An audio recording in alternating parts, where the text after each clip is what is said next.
République des valeurs vous offre Prépa-Bac 2020. Aborder une leçon en deux parties, induction et auto-induction électromagnétique. Et nous avions traité la partie induction électromagnétique. Voilà, ce qui nous amène donc à traiter aujourd'hui cette partie qui est intitulée auto-induction électromagnétique. Donc c'est une leçon complémentaire de la précédente.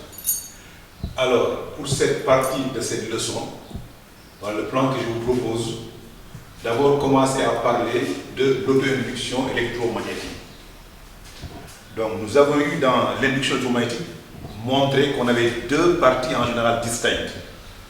Voilà, donc on avait une partie constituée par un inducteur et une deuxième partie distincte de la première qui était constituée par l'induit. Et si vous remarquez bien, il a fallu donc qu'on déplace l'inducteur à travers l'induit pour qu'on ait le phénomène d'induction électromagnétique.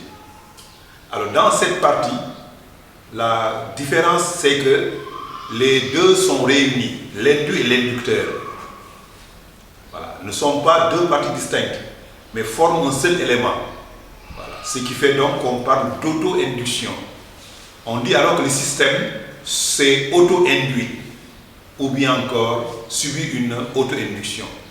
Donc pour dire seulement que l'auto-induction c'est un cas particulier d'induction électromagnétique dans lequel l'inducteur et l'induit forment un même système.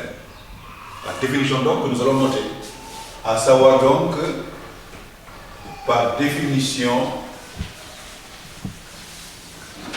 l'auto-induction est un cas particulier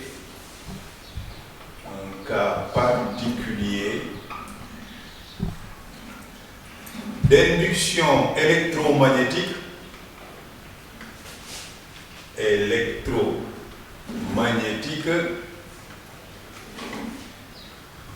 pour lequel l'induit et l'inducteur forment un même système. Les deux forment un même système.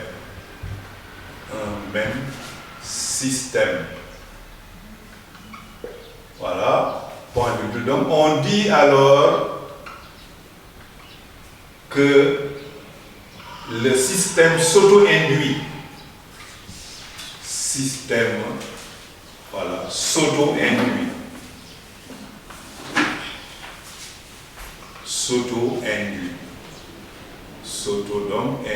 Le système s'auto-induit.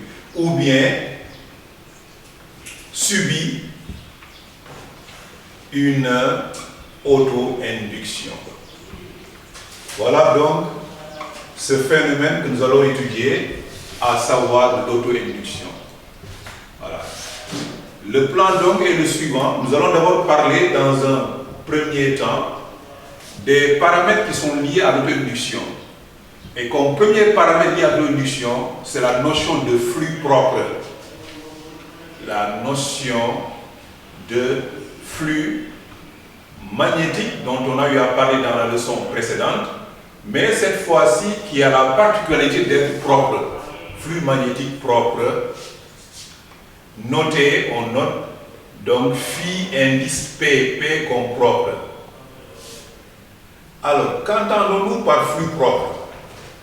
Nous avons également dans la leçon précédente, dans l'induction, montré que voilà, si on prenait donc la bobine orientée, donc définie par un vecteur surface, et qu'on lui approchait un aimant, les lignes de champ donc traversent la bobine. Et leur façon de traverser la bobine forme un flux magnétique. Mais ce flux magnétique, dans ce cas-là, est un flux qui est subi par la bobine, qui lui est imposé par l'aimant. La bobine ne le crée pas, la bobine le subit. Un tel flux n'est pas propre. Maintenant, considérons le cas suivant. Le cas où on a une bobine.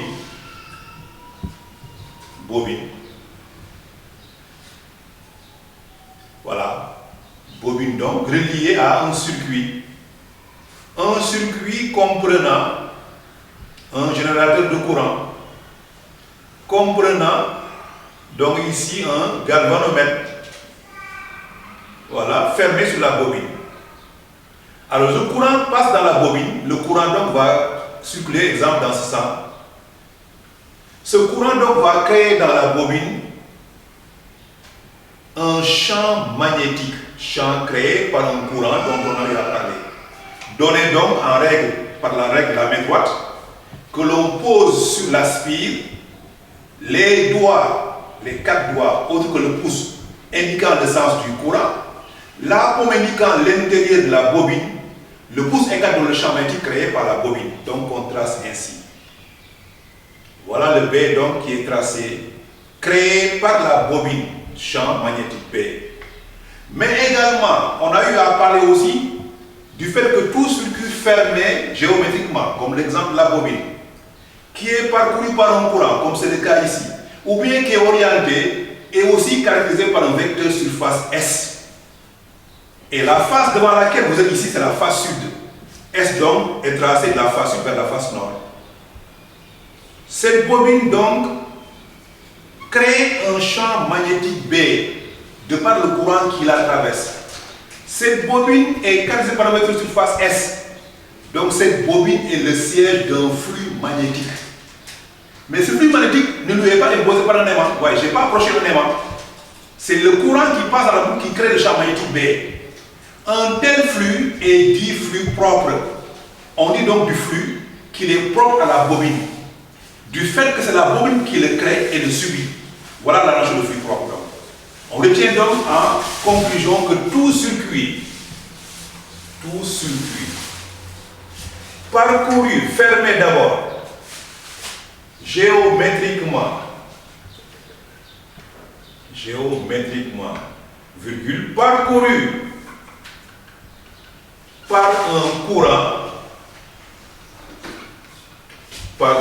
par un courant électrique, est le siège d'un flux magnétique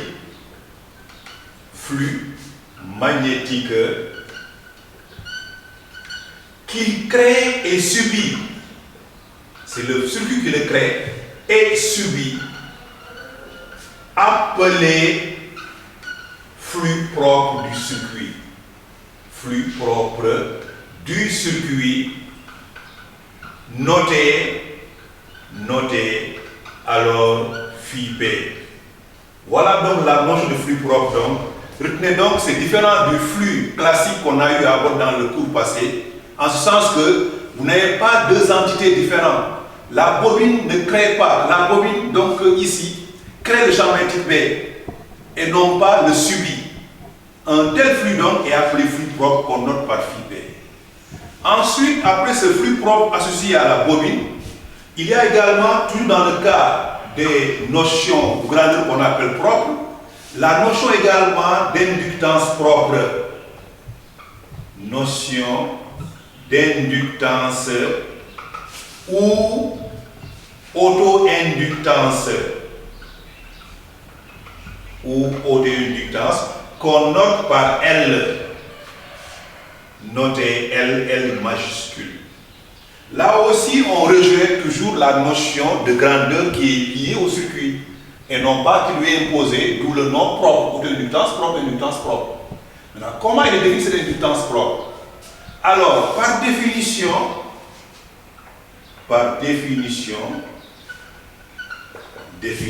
donc, voilà, tout circuit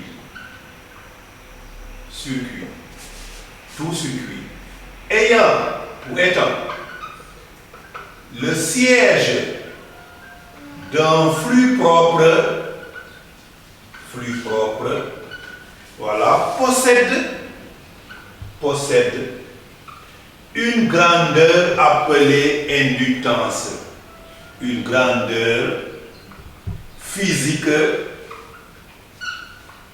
voilà, caractéristique. Donc, elle dépend du circuit, on dit caractéristique, appelée, voilà, auto-inductance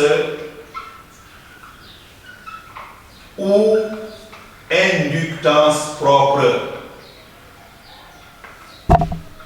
Maintenant, par définition, la définition qu'on en donne, par définition, l'inductance du circuit est le rapport voilà, du flux propre, de son flux propre sur, donc phi P, sur l'intensité I du courant qui le traverse. L'intensité I du courant qui le traverse. Courant électrique, donc qui le traverse. Soit alors la formule, on met L égale, on prend phi P divisé par I. Voilà. La formule donc qui donne l'inductance du circuit, l'inductance propre du circuit. Avec donc phi P s'exprimant en Weber, le courant I s'exprimant en ampères,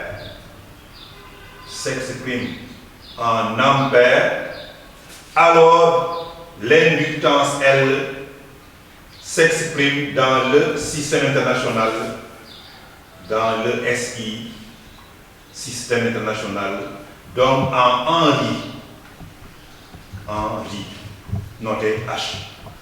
Voilà donc comment l'inductance L est comprise et exprimée à ce rapport du flux propre sur l'inductance du courant I. Donc l'inductance maintenant qu'on pourra également vous demander à établir pour quelques circuits. On prend l'exemple voilà, de la bobine. Donc on cherche son inductance propre. Et pour cela, chaque fois que l'inductance vous est demandée, vous partez du flux propre, vous exprimez vous donnez son expression. De l'expression du flux propre maintenant apparaîtra l'inductance L. Dans l'expression du flux propre, la partie qui ne peut pas le courant I correspond à l'inductance L. Ce qui fait donc, on va donc chercher le flux propre de la bobine. On prend une bobine donc, voilà, comme ça. Un solénoïde exemple, voilà, comme ceci. Voilà, quelques-unes des spires qui sont représentées. L'axe delta du solénoïde. Et là, on prend le sens du courant, par exemple, qui passe dans les spires I. Et là, vous avez maintenant le B créé par le courant et donné par une règle lamétroite. Au point O, on a un B donc qui est tracé.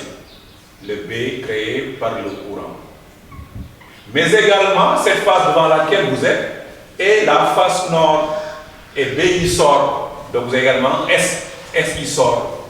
S est là. Ce qui fait donc que cette bobine aura un flux propre. Le flux propre de la bobine donc serait égal à N, le nombre de spires, B scalaire S, qui par développement va donner un produit scalaire N fois B fois S fois le cos de l'angle que forme BS. Et vous remarquez que l'angle que forme BS est tout le temps dans le cas d'un flux propre de 0 degré. Autrement dit, pour un flux propre, B et S sont tout le temps dans une direction, même sens. Contrairement au flux classique où B et S peuvent avoir des angles de valeurs différentes. Ce qui fait donc ici le flux propre aura pour expression N nombre de spires. Le B, c'est le B créé par un solénoïde. Donc vous avez eu à avoir la formule, à savoir donc c'est mu0 multiplié par nombre total de spires sur la longueur L de l'axe multiplié par le courant donc I. Fois S, S est la surface d'une spire qui vaut donc pi multiplié par R au carré, R étant le rayon de la spire, fois le cos de l'angle, un cos qui est égal à cos de 0 degré. Donc ce qui fait donc phi P serait égal, on remplace mu0 par sa valeur, c'est la perméabilité du vide, donc c'est 4 pi 10 puissance moins 7, fois N au carré, voilà, fois pi, fois R au carré, cos 0 degré c'est 1, Le tout maintenant divisé par quoi? Divisé par L. Et je mets le courant I de l'autre côté pour montrer donc qu'on a une proportionnalité entre le flux propre et l'indutance du courant I. Maintenant, il reste maintenant à ranger cette constante qui est devant le courant pour en faire une inductance L. Ce qui donnerait maintenant que phi P soit égal à 1 4. Voilà. Voilà. Vous avez donc pi devient pi carré 10 puissance moins 7 fois n carré fois r carré divisé par quoi? Divisé par L. Le tout fois I. Et sachant que phi P égale NI, sachant cela, que phi propre égale inductance fois le courant, alors l'inductance s'en déduit. Alors on obtient donc que l'inductance de la bobine, elle serait égale à 4 pi 10 puissance pi carré 10 puissance moins 7 fois n carré fois r carré divisé par la longueur de l'axe du solénoïde. Voilà une formule de l'inductance d'un solénoïde. Maintenant, ce n'est pas une formule donc générale, tout dépend de ce qu'on vous donne. On peut vous donner des cadres, on peut vous donner également des circuits qui ne sont pas des bobines. Mais encore une fois, le principe est le suivant. Tout le temps, partie du flux propre, de son expression maintenant, faire apparaître une proportionnalité entre le flux propre et le courant I. Et la constante proportionnalité, c'est celle-là qu'on appelle l'inductance L, notée en I, représentée donc en I. Voilà un exemple de cadre d'un flux propre. Après ce flux propre, il y a ensuite que la bobine maintenant, voilà, aura donc maintenant des caractéristiques d'une bobine. Voilà. Donc on a eu à parler de résistance, la bobine, voilà, et symbolisme. En effet, on a R et la résistance de la bobine en tant que fil conducteur, qui est égal à, n'oubliez pas, ρ fois L sur S, la formule de la résistance R, de la bobine en haut. Il y a maintenant désormais L également, une des caractéristiques qu'on appelle l'inductance de la bobine. Inductance de la bobine. Voilà, d'où on écrit maintenant que la bobine est un circuit RL. La bobine est appelée circuit RL. RL vient de là. R résistance, L inductance. Et on la symbolise comme suit. RL et symboliser la bobine. Symboliser, voilà, comme suit. Désormais, voilà, on met donc ici quelques-unes des spies comme ça. Voilà, le symbole donc de la bobine en circuit électrique. Les bornes étant A et B, on dit bobine AB. Et on place en haut, dans une parenthèse, les deux caractéristiques que sont R, la résistance, L. Voilà, on dit bobine RL. Voilà donc le symbole d'une bobine RL. Après donc qu'elle soit caractérisée et son symbolisme. Voilà. Ensuite vient l'expression d'une grandeur également abordée en induction qui est la loi de Faraday, la FM induite. Elle a une expression aussi en auto-induction. Voilà, donc loi de Faraday en auto-induction. Auto-induction. Voilà. Et pour cela, rappelez que c'est l'expression de la FM qu'on appelle loi de Faraday, qu'on note par E de T, qui aussi est égal à moins dérivée première par rapport au temps d'un fluide. Mais là, on est en auto-induction, le flux est un flux propre. On met donc phi P, qui encore est remplacé par NI pour donner moins dérivée première par rapport au temps, en parenthèse, phi P étant égal à L fois I. Voilà. On sort L en tant que constante. Elle est en tout, finalement, donc la FM d'auto-induction E de T serait égale à moins L dérivée première du courant électrique par rapport au temps, donc dI sur dt. Voilà l'expression donc en auto-induction de la loi de Faraday. Et vous remarquez au passage donc que cette loi et n'apparaît également qu'en régime transitoire quand le courant varie. Vous remarquez quand le courant ne varie pas, donc quand I est constant, E et P est nul.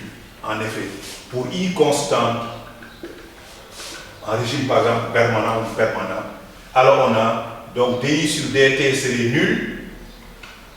En effet, entraîne E aussi serait nul, égal 0 volt. Donc, on dit seulement que la FM d'auto-induction ou le phénomène d'auto-induction n'apparaît qu'en régime transitoire. Phénomène d'auto-induction n'apparaît qu'en régime transitoire, régime pour lequel le courant varie. Donc, c'est soit établissement ou relation du courant n'apparaît qu'en régime transitoire. Régime que l'on dit transitoire. Donc, autrement dit, c'est fermeture et ouverture du circuit.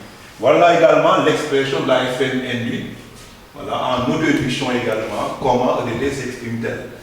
Après donc bobine auto-induction, il y a maintenant à chercher l'expression de l'énergie.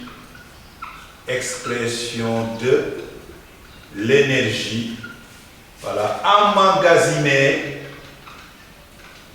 dans une bobine. Une bobine, on verra, est un dipôle électrique qui donc peut emmagasiner l'énergie.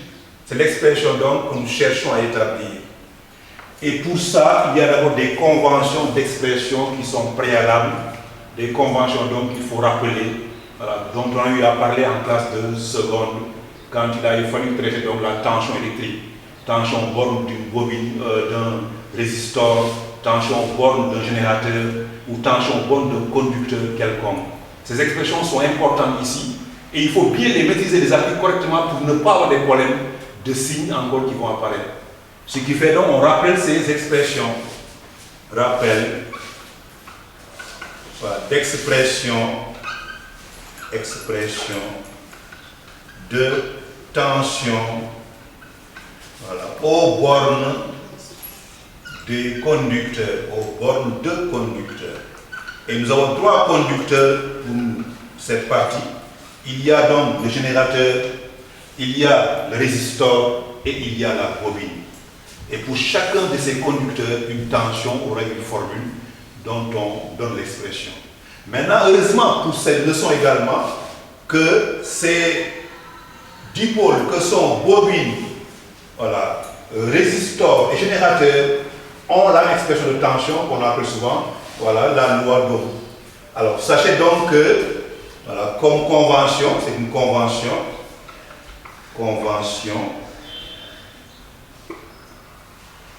voilà, si la flèche tension que vous cherchez, flèche tension, parce que la tension elle est fléchée en physique, est tracée par une flèche.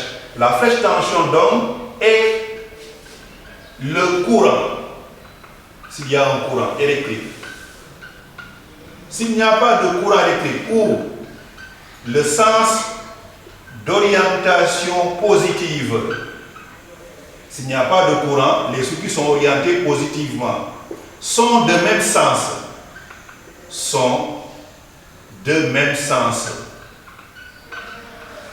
même sens. Si les sens sont les mêmes, on a U égale la tension U égale AE moins RI. Si maintenant la flèche tension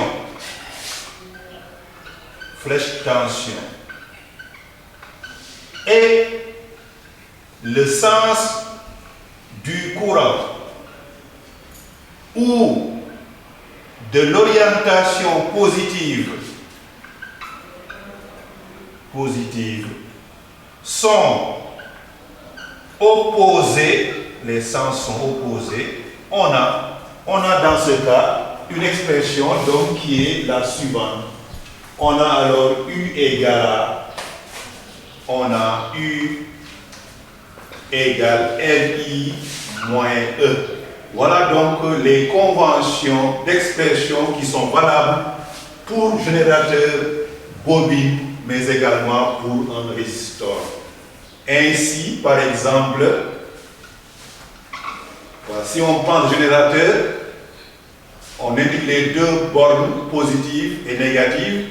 On met donc la FM grande résistance interne du générateur petit r, comme ça, G. Le sens du courant sort par la borne positive I. Et si on prend ce point qu'on appelle le point P, celui-là le point N, alors nous voulons la tension U de Pn. U de Pn est tracée par une flèche représentée entre les points Pn, orientée vers le premier point qu'on nomme. Quand je dis U de Pn, je nomme P avant N. La flèche doit orienter vers P. Donc comme ceci. U de Pn. Et U de Pn a pour forme, d'après la convention qu'on vient de donner, vous voyez, flèche, tension et courant sont dans le même sens. On met donc c'est E moins Li. Voilà. Si on prend maintenant le sens contraire, on a Li moins E. Voilà. Si je prends l'exemple, un résistor, R, résistance du résistor c'est R. Et là on a aussi A et B. Si je prends le sens du courant qui vous est donné, orienté de A vers BI, on me demande U de AB, on trace la flèche tension U de AB. U de AB pointe vers A. U de AB, flèche tension pointe vers A. Vous remarquez donc les flèches tension et courant sont de sens contraire. Et la convention, c'est que U de AB égale Li moins E. Li moins E. Mais le E n'existe pas ici. En effet, vous avez un résistor n'a pas de FM. Les dipoles qui en possèdent sont les bobines et les générateurs, mais pas de résistor. Ce qui fait donc dans Li moins E, éliminer E, il restera seulement donc Li. Si maintenant on prend enfin une bobine, comme on vient d'en parler, comme ça, parcouru par un courant, je prends le sens là qui est le sens du courant I, et j'appelle ce point le point A, celui-là le point B, on me demande U de BA, flèche tension pointe vers B, U de BA, et là on voit flèche tension et courant sont de sens contraire, comme dans le cas précédent. On devrait également avoir ici, on met donc la bobine à résistance R, et après inductance L. Et la tension U de BA, donc serait égale à Li moins E, sens contraire. On a Li moins E. Li moins E. Voilà, Li moins E. Voilà. Donc voilà donc les conventions que nous avons, voilà, qui sont applicables aussi bien pour donc, le générateur, pour les résistors et pour la bobine. Heureusement. Le seul dipôle qui manque à l'appel, c'est le condensateur. Il fera l'objet de la prochaine leçon. Lui, il a une convention également à part. Mais ces trois dipôles ont la même convention. Flèche tension et courant, même sens, E moins Li. Flèche tension et courant opposé, Li moins E. Mais sachez au passage, le résistor n'a pas de FM. E, c'est la FM induite. Vous n'en avez pas pour le résistor, c'est nul. Ce qui fait que pour le résistor, on a soit UAB égale Li ou bien moins Li pour le résistor. Voilà donc les expressions, les conventions donc utilisées pour maintenant aborder l'énergie que la bobine va emmagasiner. Et pour ça, nous allons considérer, donc considérons, voilà, une bobine RL, parcourue par un courant. Donc c'est un courant qui va charger la bobine, parcourue par un courant électrique. Voilà, point virgule. Donc, cette bobine présente une tension aux bornes. Cette bobine présente une tension aux bornes. Tension à ces bornes, donc aux bornes de la bobine. Soit, je prends le cas maintenant où la bobine est parcourue dans le sens que je vais indiquer. Voilà, ça, les pointillés, comme ça, la bobine. Voilà. Et là, on met des pointillés, on met comme ça. Voilà. Le courant I passe dans le sens indiqué I. Les bornes de la bobine sont appelées A et B. La bobine est RL. Maintenant, la flèche tension qu'on cherche, la tension U de AB. La tension U de AB est ainsi représentée, pointant vers A, U de AB. La convention appliquée donc est la suivante. Si vous maîtrisez bien vos conventions, donnez-moi le résultat. Le résultat donc serait que les flèches tension et courant étant opposées, alors on devrait avoir Li moins E. Vous l'avez donc même dans le cas précédent, donc Li moins E. On a donc c'est RI, voilà, moins petit e. Donc U de AB donc serait égal, on prend R fois I moins, et on remplace petit e par sa valeur. Petit e est égal à moins L dI sur dt. Et quand vous avez deux moins, vous avez un plus qui apparaît, ce qui donne donc U de AB serait égal finalement à RI plus L dI sur dt. Voilà donc l'expression de la tension au bord de la bobine U de AB. Et tout dipôle également qui présente une tension aux bornes, voilà, emmagasine l'énergie, reçoit de l'énergie. Voilà. Mais avant de parler d'énergie, d'abord, on va parler de la puissance instantanée. La puissance instantanée au bord de la bobine, puissance instantanée au bord de la bobine, borne de la bobine. Cette puissance obéit à une loi, la loi d'Ohm encore qui revient, que P de T égale UAB de T fois dt. UAB de T fois donc dt fois I, pardon, fois I de T. Et remplacer maintenant UAB, vous allez avoir égal RI plus LDI sur dt, le tout maintenant fois I. Faites rentrer le courant I dans la parenthèse et vous aurez alors P de T égale RI carré, en effet I fois I égale I carré, plus LI, le I rentre, DI sur dt. Voilà donc ce qu'on appelle la puissance. Et cette puissance peut être donc donnée également dW de T. Énergie élémentaire aussi. Énergie élémentaire. Énergie élémentaire, on dit également instantanée. Instantanée à l'instant T.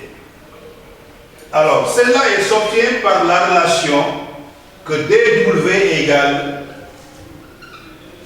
à P de T fois dt. dW, c'est l'énergie élémentaire dans la bobine égale puissance fois l'instant, donc la durée considérée qui est la durée delta T, qui est une durée instantanée élémentaire. En remplaçant P, on obtient dW égale, donc cela donne alors LI carré fois dt, plus maintenant LI DI sur dt fois dt. Simplification ici par dt, on obtient alors que dW soit égal à LI carré dt plus LI DI. Voilà ce qu'on a finalement comme expression de l'énergie donc au bord de un instant T donné. Maintenant, il se trouve que cette expression a deux parties. On pose dWj, qui est la partie RI carré dt, qu'on appelle énergie perdue par effet Joule. Elle est perdue par effet Joule. Effet Joule. Et l'effet Joule, n'oubliez pas en quoi il consiste. À savoir donc que tout conducteur parcouru par un courant s'échauffe. Et cette chaleur qui se dégage s'appelle l'effet Joule. Elle est perdue, elle n'est pas emmagasinée. La partie maintenant dWL,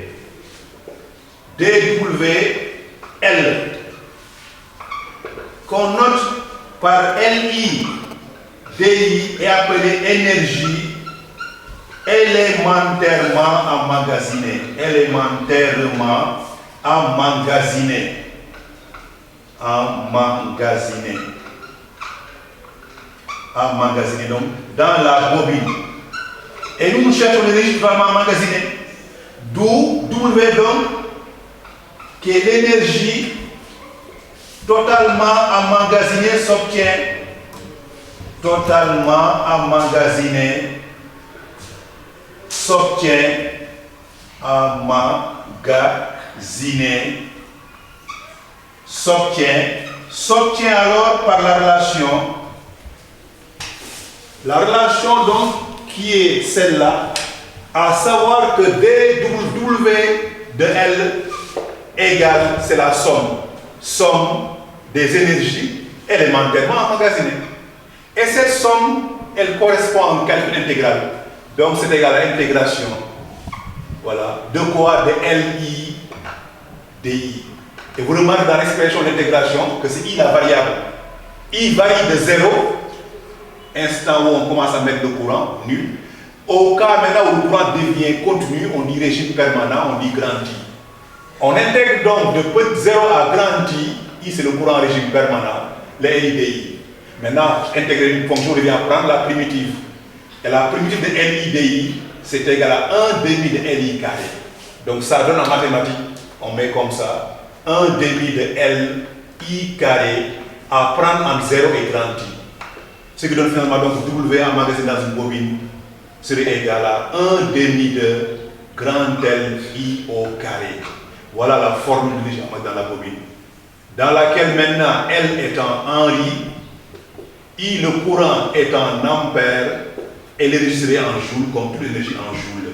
Voilà donc, sachez donc qu'une bobine emmagasine de l'énergie. Une bobine donc emmagasine de l'énergie. Voilà un des dipôles également qui peut, en cas ou en perte de rupture de courant également, constituer aussi un élément qui peut permettre donc de garder l'énergie qu'on a stockée pendant la journée, une bobine. Ce qui fait donc qu'il y a aussi un danger. Le danger donc, c'est de manipuler les bobines. Souvent vous le faites à la maison. Vous branchez votre ventilateur donc qui marche et vous mettez à tripoter derrière le ventilateur en touchant donc les spires. C'est dangereux parce que la bobine a déjà de l'énergie et donc on peut avoir un effet d'électrocution également. Ce qui fait donc, c'est des choses à éviter. La bobine donc, on la manipule qu'après être débranchée. Et même quand vous débranchez, attendez un peu que la bobine donc ça donc baisse pour que maintenant vous la manipulez. Sinon, vous risquez d'avoir du courant de plus sur vous parce que déjà elle a un mode pendant qu'elle fonctionne. La bobine donc a de l'énergie. Voilà donc également un conseil qui est donné aussi de par cette application, à savoir de manipuler les bobines, mais après qu'elles soient débranchées.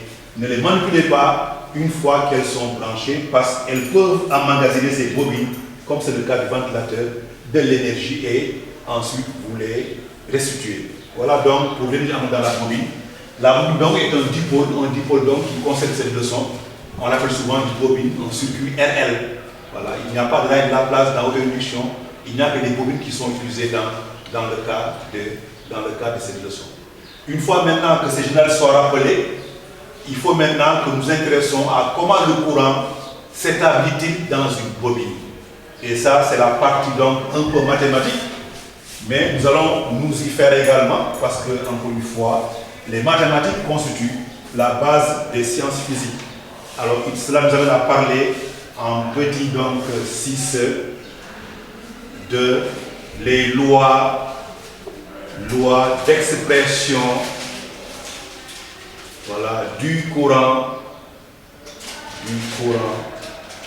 dans une bobine. Voilà.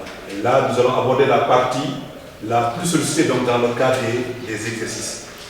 Il y a deux lois. Il y a d'abord petit a, loi d'établissement.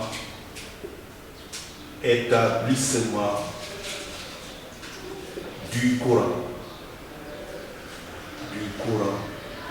dans une bobine. Et pour cela, on utilise un circuit électrique comprenant un générateur de courant. Donc on vous donne la FME et on prend le cas en général, il est idéal, R égale 0. FME c'est en volts, R c'est en ohm, c'est 0. Interrupteur K, un interrupteur K, et c'est branché maintenant à une bobine RL.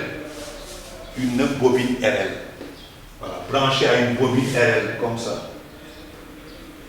Bobine RL. R, partout. Le sens du courant, voilà. Et le sens du courant. On se donne également des points que nous mettons dans nos circuits, des points qui sont placés. Le point, par exemple ici, P comme borne positive, le point N comme borne négative, on met le point A et le point B, donc bobine AB. Voilà. Tout ça donc c'est à bien comprendre. Le circuit que vous est donné, Générateur dans le sens du courant. Et ensuite, ce courant, maintenant, vous l'indiquez dans le circuit, en respectant donc le sens conventionnel du courant dans le cadre du circuit. Et on prend des points qu'on se donne de l'alphabet, des points. Des points donc pour pouvoir maintenant appliquer à ce qui convient d'avoir donc plusieurs lois. Et nous allons prendre et appliquer dans cette leçon la loi que l'on appelle la loi des mailles.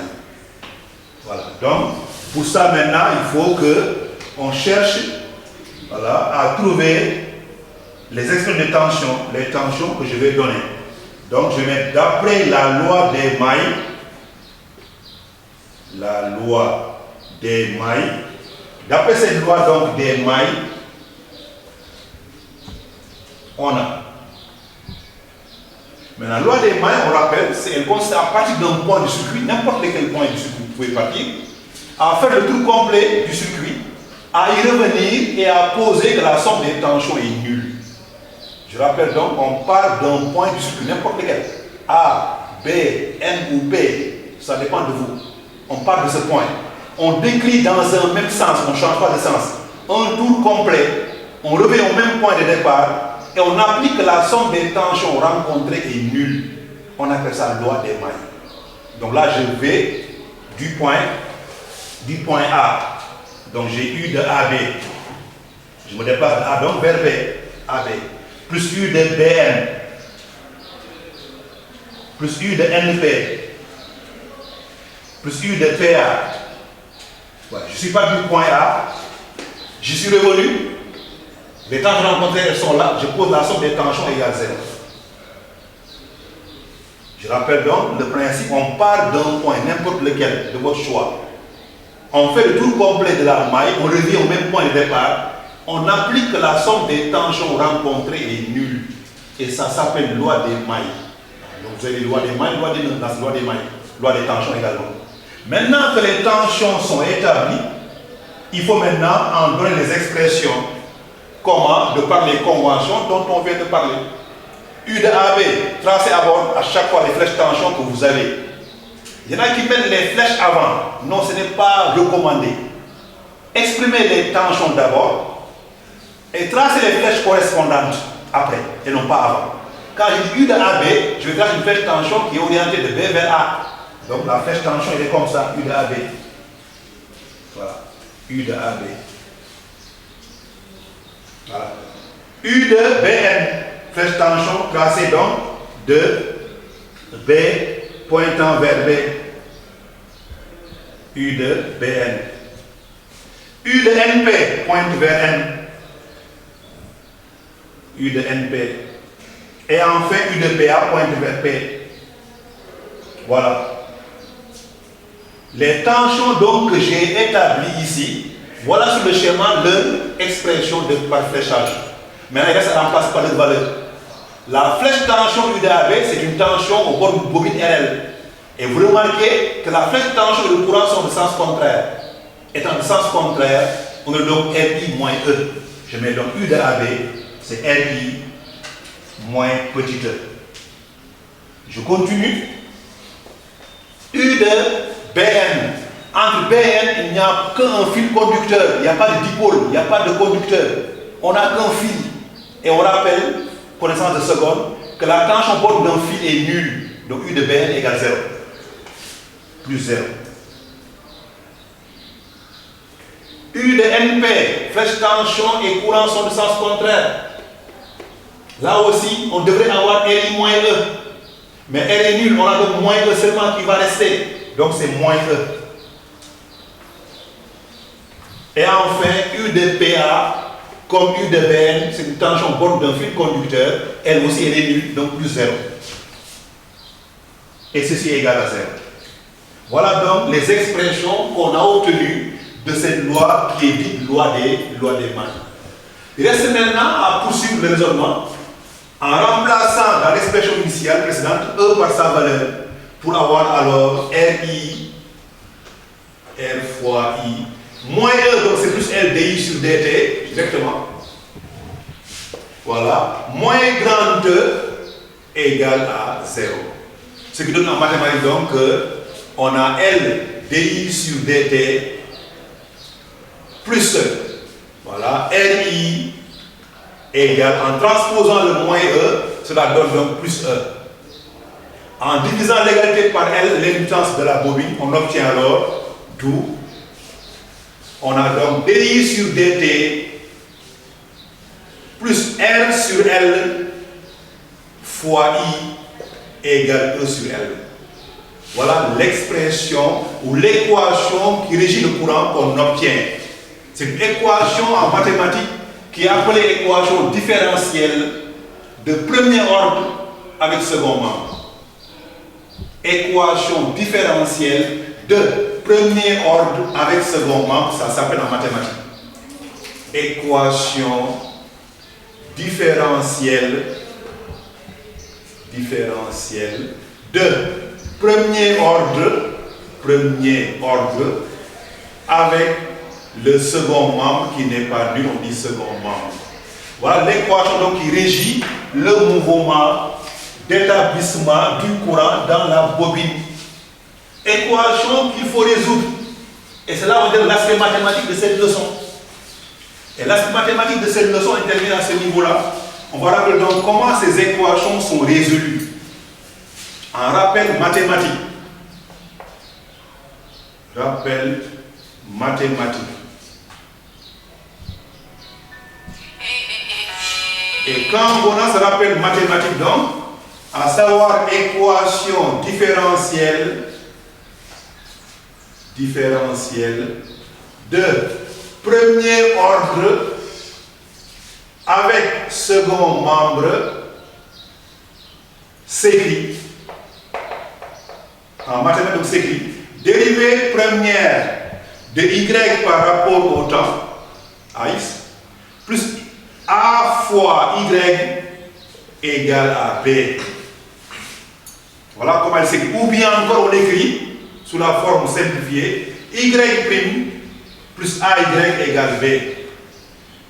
Avec A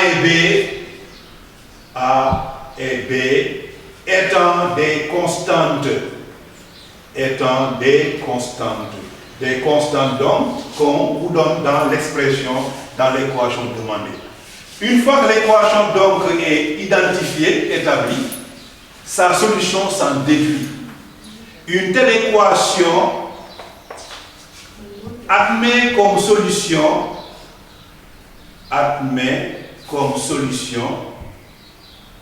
et comme solution, voilà, y égale Bx.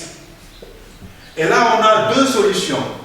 La solution de l'équation avec second membre, qu'on appelle la solution particulière, et la solution de l'équation sans second membre. La solution particulière, c'est le rapport de B sur A. On l'appelle solution particulière de l'équation avec second membre. Plus maintenant une solution générale de l'équation sans second membre qui s'écrit grand A exponentielle de moins AX. Voilà donc établi la solution d'une telle équation différentielle. Si A et B sont donnés dans l'équation, grand A n'est pas donné. Grand A étant une constante, avec grand A égale une constante donnée par les conditions de l'énoncé. On dit en mathématiques. Nous, on dira en physique condition initiale, condition de l'énoncé. Voilà donc comment une équation est identifiée et comment la solution également est proposée. Un exemple mathématique. Exemple, on vous demandera de résoudre en mathématiques, résoudre l'équation y' plus 2y égale à 3. Et on dit y de 0 égale à par exemple 4. Voilà, c'est comme ça que la question est formulée en mathématiques. Et c'est comme ça également qu'on va pouvoir résoudre l'équation différentielle. Déjà, A et B sont apparus dans l'équation, c'est grand A qui nous manque. Ce qui fait donc que, je mettrai donc que y' plus 2y égale à 3 admet comme solution y de x soit égal. Le rapport de B sur A, B ici est égal à 3. Petit a est égal à 2, on fait donc 2, 3 sur 2, 3 demi. Plus maintenant grand A, expo de moins, Maintenant, le petit a, il est égal à 2 moins 2x. Maintenant, on n'a pas fini encore, c'est grand A qu'il faut chercher. Et grand A est donné par quoi? Par cette condition qu'on appelle la condition de l'énoncé en mathématiques. Je vais donc y de 0 est égal à 4. Voilà, je te parle de ça. Et je remplace. Entraîne quoi? Y de 0 signifie en remplaçant dans y x par 0. On pose égal 4. Donc faisons-le. Remplace dans y qui est là, x par 0. Et vous allez avoir combien?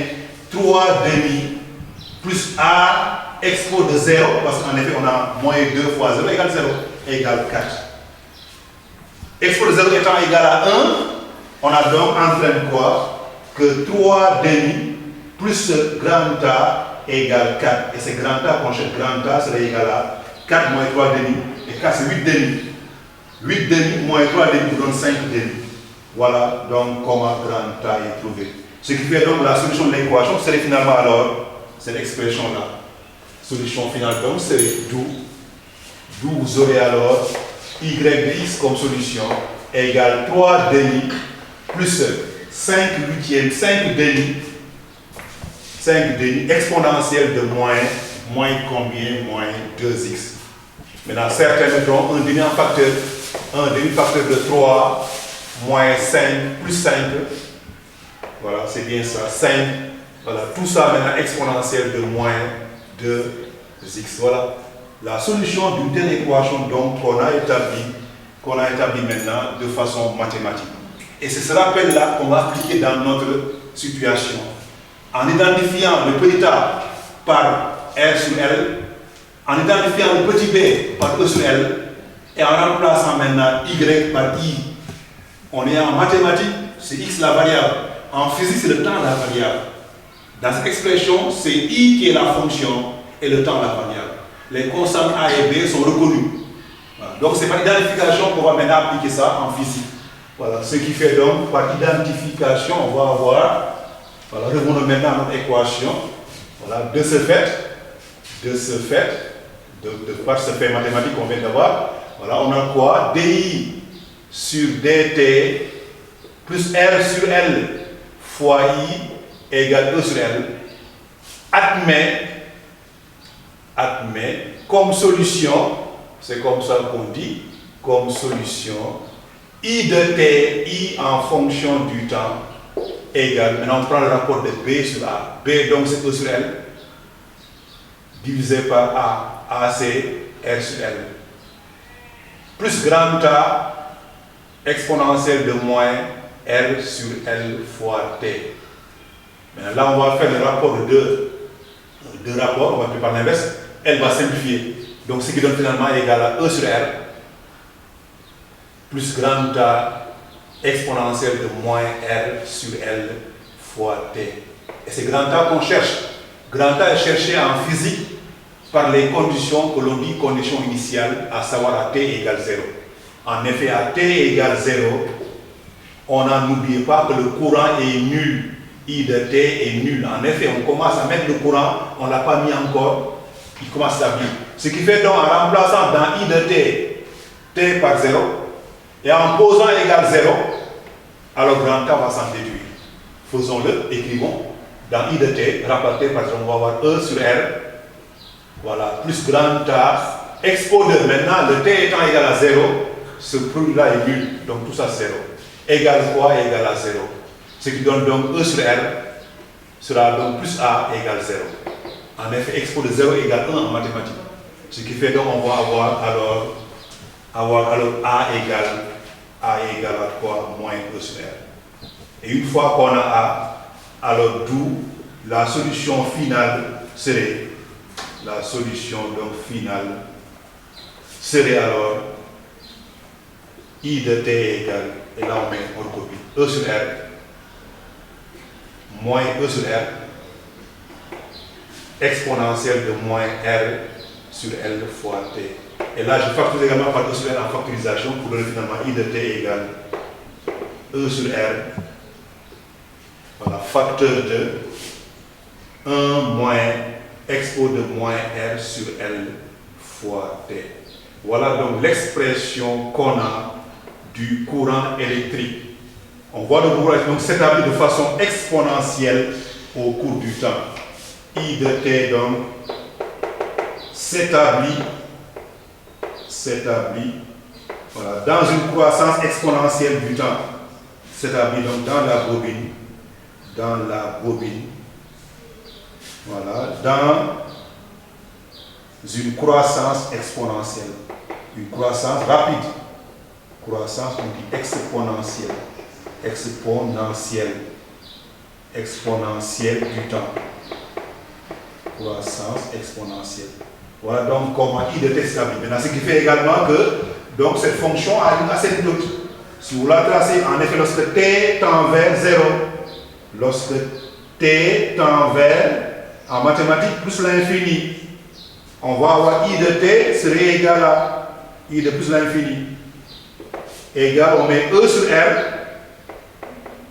Voilà. Exponentielle de facteur de 1 moins, expo de moins l'infini.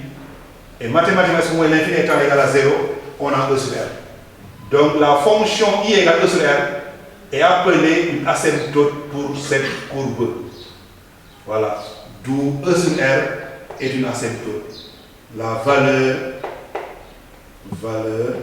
de E sur R, voilà, est une asymptote.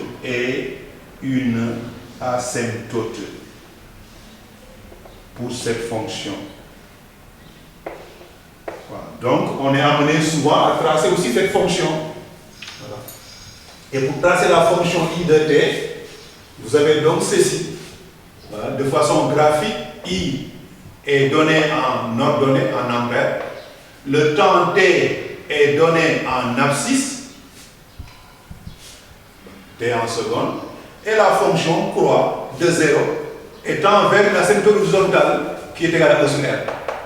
Donc E sur R est une sorte d'asymptote pour la courbe comme ça. Et on trace une fonction maintenant du temps qui croît de façon exponentielle du temps. Cette fonction donc est tracée ainsi, une croissance exponentielle. Donc qui tend vers une limite. La limite donc que voilà, c'est la limite donc pour laquelle également on a I égale à E sur R. Voilà, ça ne dépasse pas, c'est pas le E sur R. Voilà. Et là, vous voyez donc après deux régimes. Le régime pour lequel donc le courant I varie et le régime pour lequel maintenant le courant devient constant. Les deux parties apparaissent. La première partie est appelée régime transitoire, un régime donc qui ne dure pas. Voilà. On l'appelle régime transitoire. Voilà. Pour lequel donc le courant croît exponentiellement. Une fois maintenant que le courant devient constamment égal à E sur R, on parle de régime permanent. Régime est dit permanent. Donc, l'établissement d'un courant dans une commune obéit à ces deux régimes. Un régime transitoire et un régime permanent. Voilà donc l'expression et également la représentation de I au cours du temps. De là maintenant, des grandeurs sont associées à cette fonction ou bien à cette courbe. Voilà.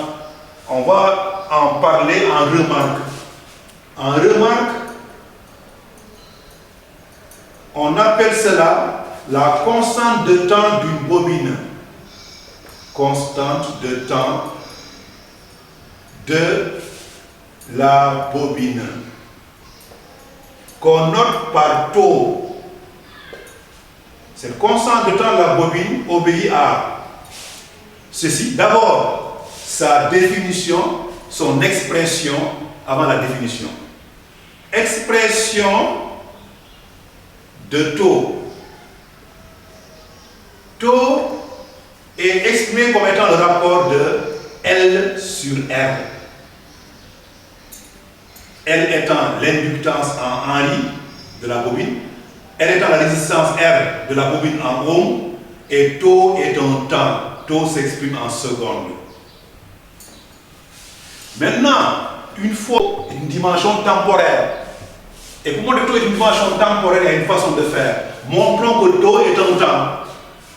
Montrons aux dimensions temporaires de taux.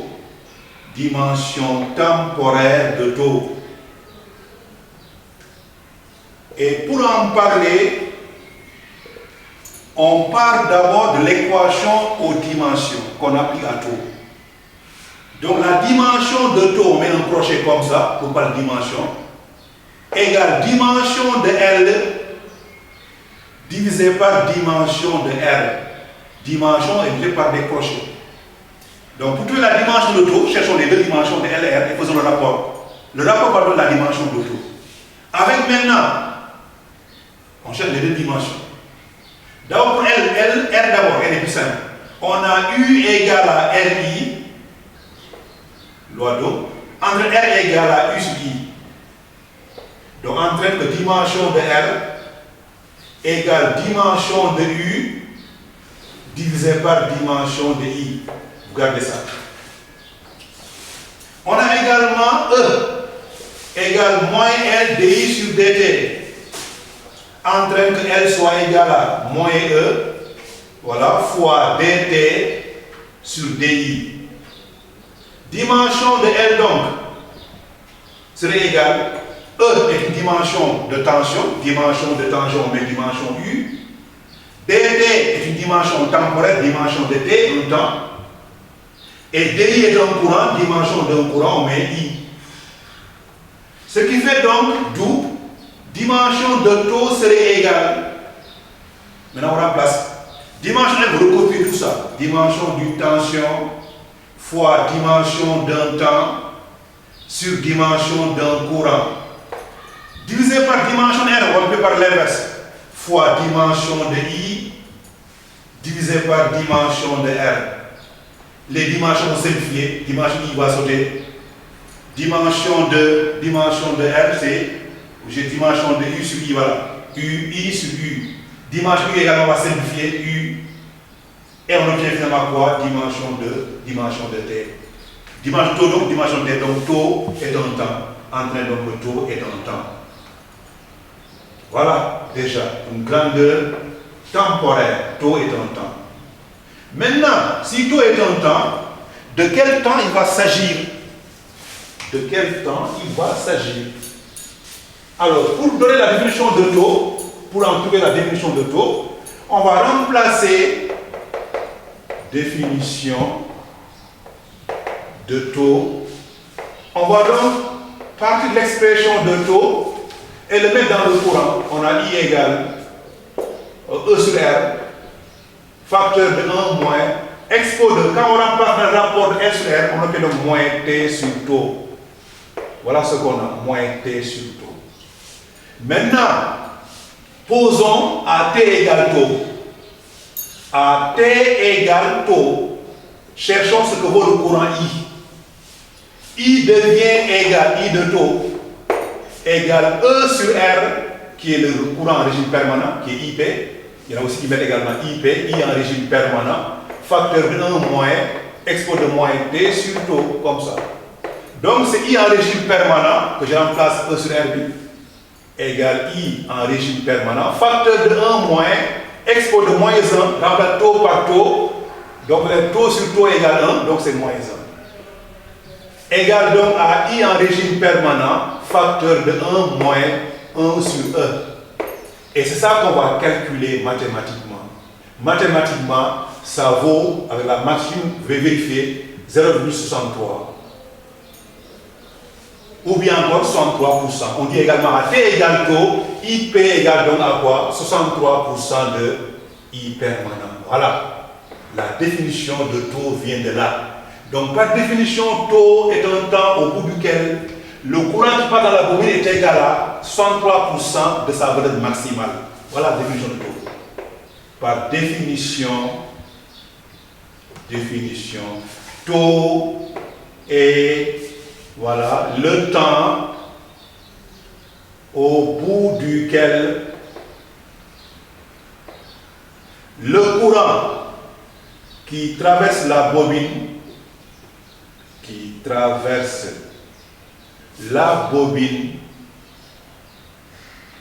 est égal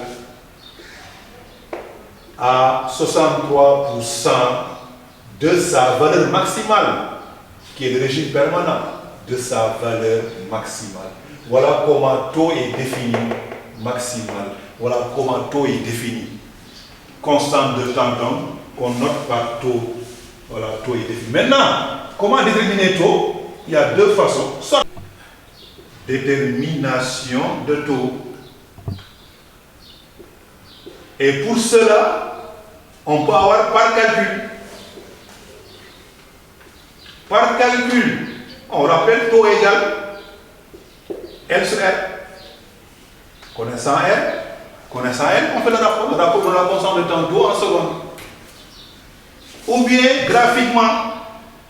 C'est la question la plus courante, c'est graphiquement qu'on vous demande le taux. Graphiquement, on a deux méthodes. La première méthode, c'est la méthode la plus sûre qu'on projette sur la courbe, puis sur l'axe des temps, on trouve donc graphiquement la constante de temps dans le cas de l'injection du courant. Ou bien également, quand on trace la tangente aussi à la courbe à t égale 0, elle va passer en ce point. Voilà, ce point donc, quand vous faites ce point donc, voilà, ce point donc, en projetant donc, on a point t égale taux. Cette tangente va couper donc l'axe des temps à t égale taux. Cette tangente. Voilà donc les deux méthodes qu'on peut avoir. Mais la méthode la plus fiable, c'est de prendre donc la définition, à savoir le temps au bout duquel donc on a le courant qui passe dans la boucle, donc soit égal à 37% de E sur R. 37% de E sur R. Voilà donc les deux lois, à savoir un établissement et annulation du courant dans le cas d'une bobine. C'est par également ces expériences de courant que cette leçon également est terminée.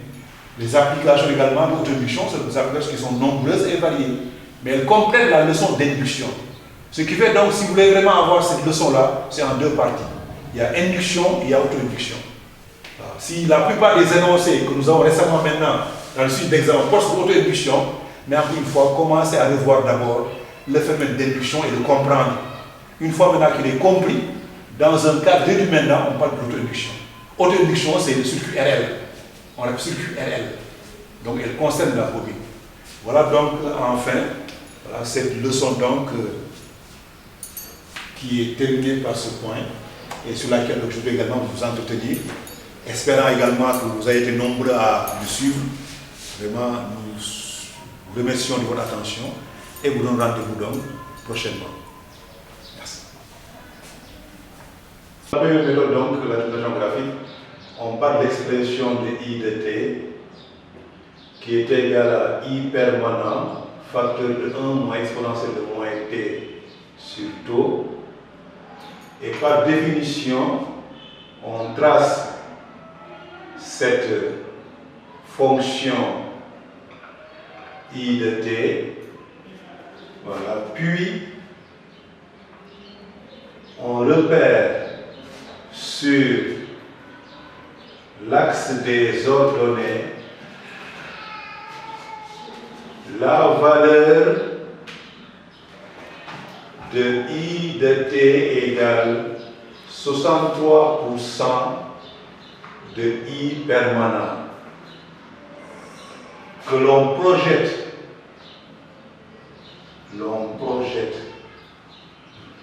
sur la courbe I de t, puis sur l'axe des temps, l'axe des abscisses, pour déterminer la valeur de taux. Donc ce qu'on a ici, on repère donc la courbe est déjà tracée. Une fois qu'elle est tracée maintenant, vous avez donc la cette horizontale qui est I permanent donc qui est égal à E sur R.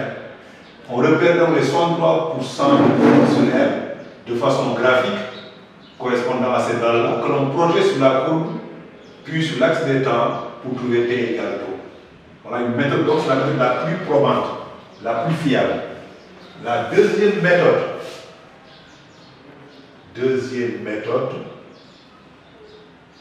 on peut la démontrer en mathématiques, mais on retient ce qu'on a admis, à savoir que la tangente à la courbe I de t à t égale 0 coupe l'asymptote horizontale l'asymptote horizontale,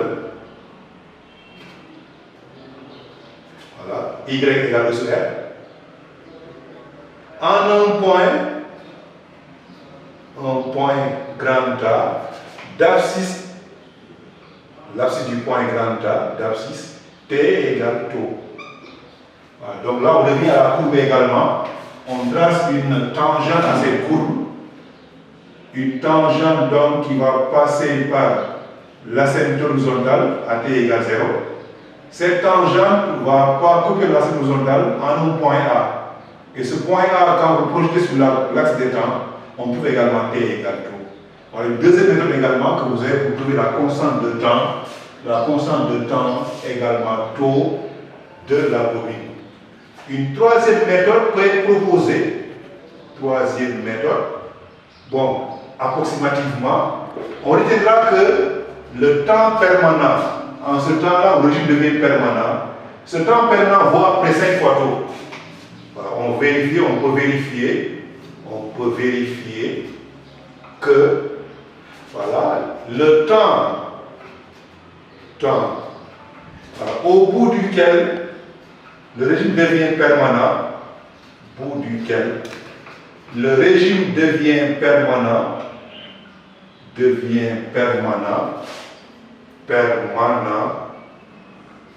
notez T indice P donne T indice P égale sensiblement 5 fois tau.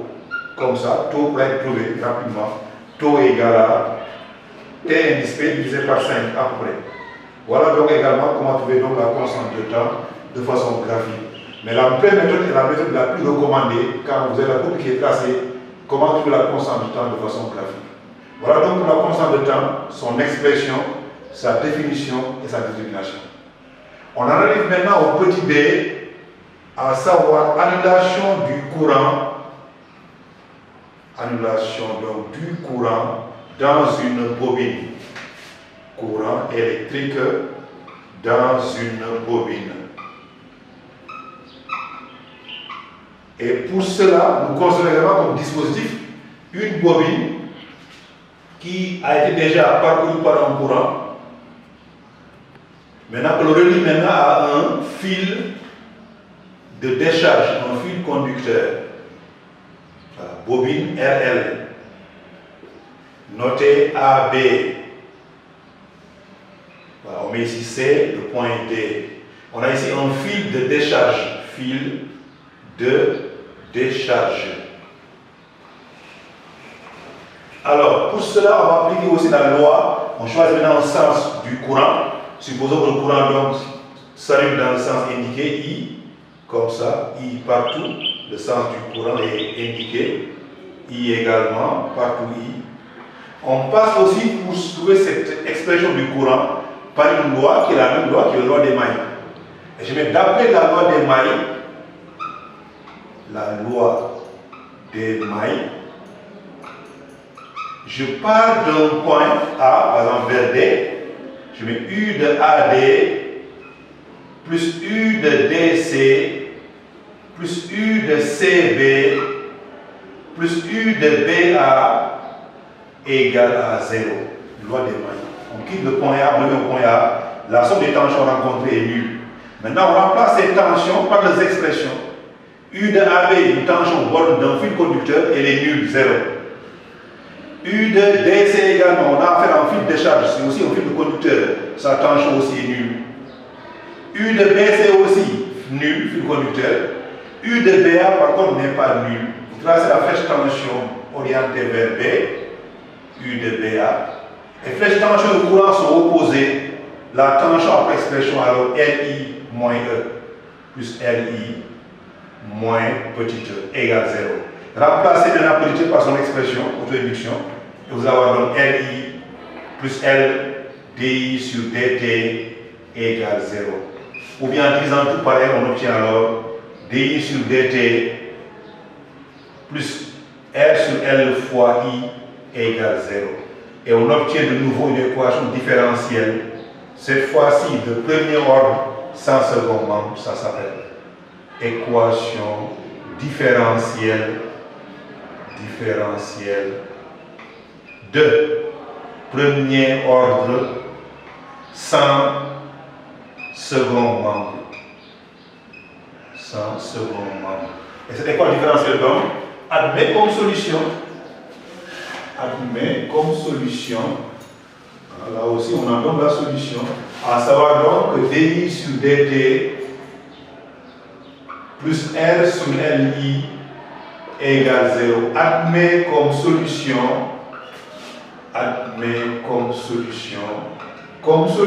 donc I de t égale,